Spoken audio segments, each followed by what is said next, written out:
Darating talaga yung araw na lahat tayo magsasawa na sa larong ito. Pero sana kung dumating man yung araw na yon, wag na wag natin kakalimutan na pinasaya at binigyan tayo ng larong ito ng mga kaibigan. By the way, ako na lang ba yung ganito na ngayon? Dati kasi paggising ko pa lang ng umaga hahanapin ko na agad yung cellphone ko tapos maglalaro agad ng ML. May pagkakataon pa nga na nakakalimutan na kumain ng agahan hanggang hapunan, kahit pagligo nakakalimutan na din dahil sa kakagrind ng ML.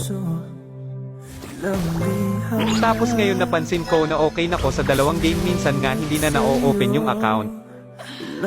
Ganito na talaga ngayon kasi site na to para magseryoso na sa buhay. Hindi man ako naging kilala sa larangan ng larong ito, masaya naman ako na marami akong nakilala at nagkaroon ng mga tao na nabigyan ko ng kaunting ngiti.